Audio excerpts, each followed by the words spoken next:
the set-apart one started out as who? Mount Sinai's group, Israel.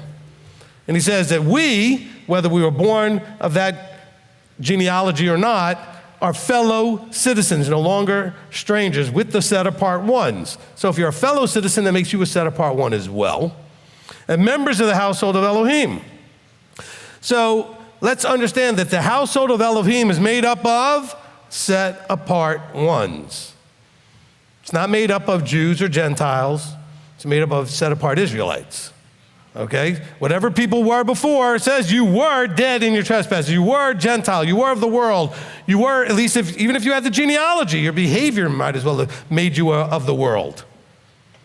He says, but now, because Messiah and the Torah and our choice, the covenant, has brought us near, we can be fellow citizens, no longer strangers, to walk worthily.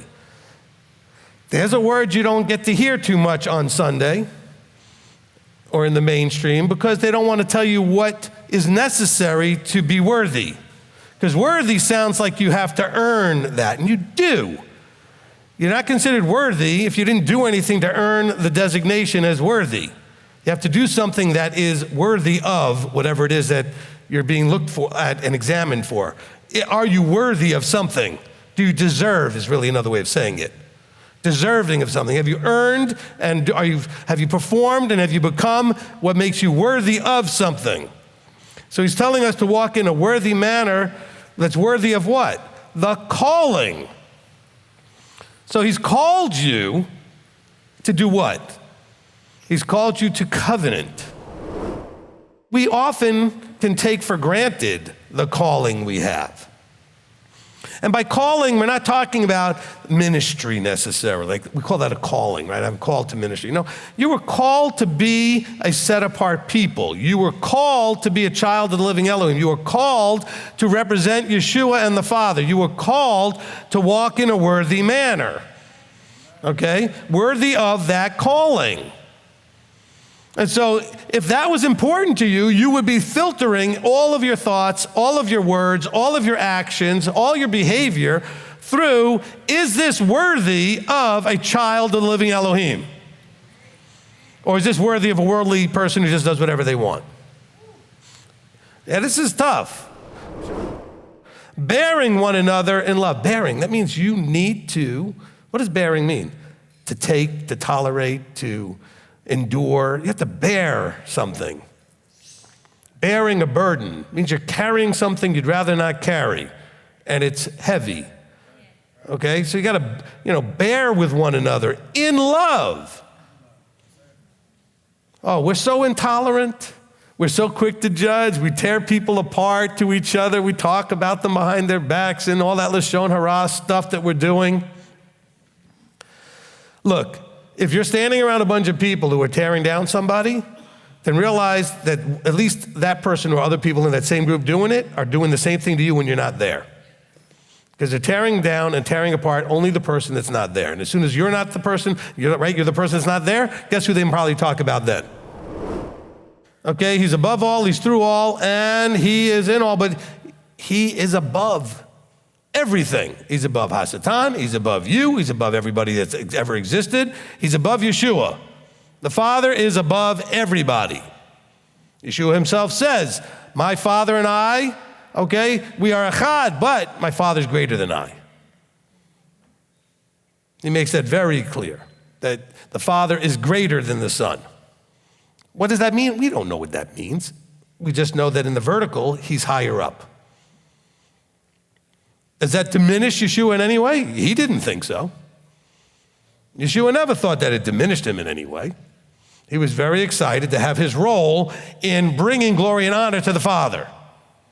And he, as our example, is teaching us that that is what we're supposed to do as well. Bring glory and honor to the Father. Amen? He gave himself as a gift. He said each one of us, favor was given according to the measure of the gift of Messiah. You know what? You might even just look at it this way. Some of you needed it more. So it's not like you were given more, but some of you were really in some horrible places, and what he did, really needed, you understand what I'm trying to say? Okay?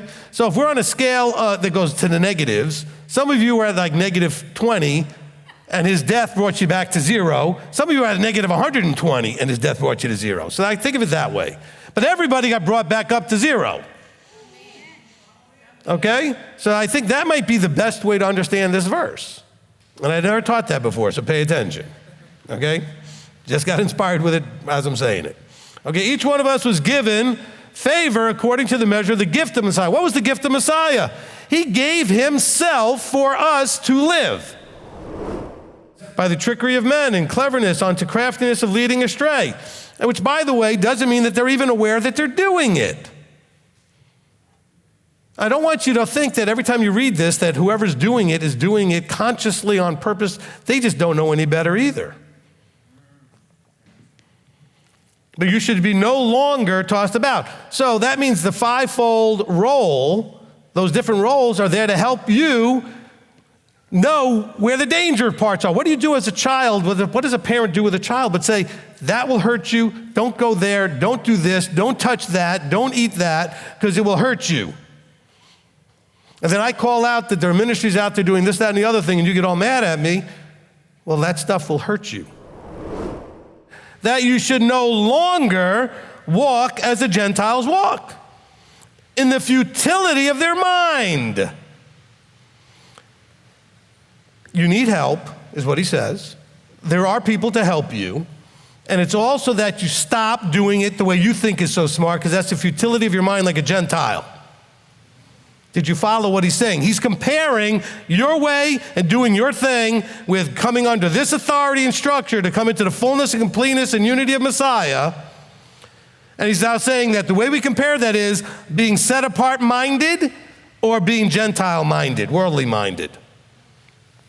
He's saying, so this I say to you, you should no longer behave and act and walk like a worldly person who walks in the futility of their mind. In other words, my way is so smart, I don't realize it's futile though. But you have not so learned Messiah. You haven't learned Messiah this way. Messiah teaches you a very clear and strong and straightforward vertical. Messiah teaches you that there is authority, and it's not you. It's him. And see, not even him, it's the Father. He points directly up. Look, if he's pointing up and not taking anything on himself, why do you?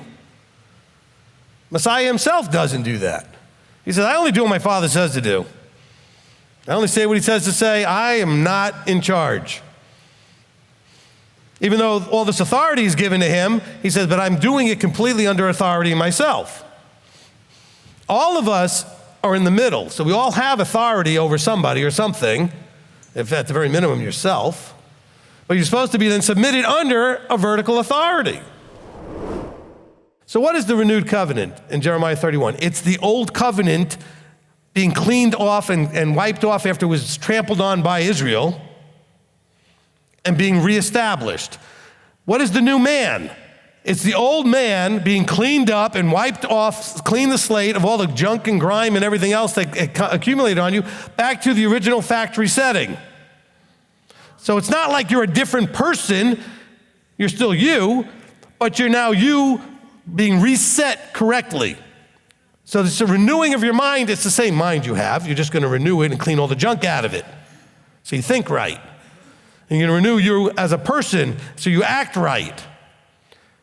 So it's not like we're talking about you're a new creation. Yes, you're a new creation, meaning you're being now recreated as you originally created to be by peeling away all of the junk that doesn't belong there.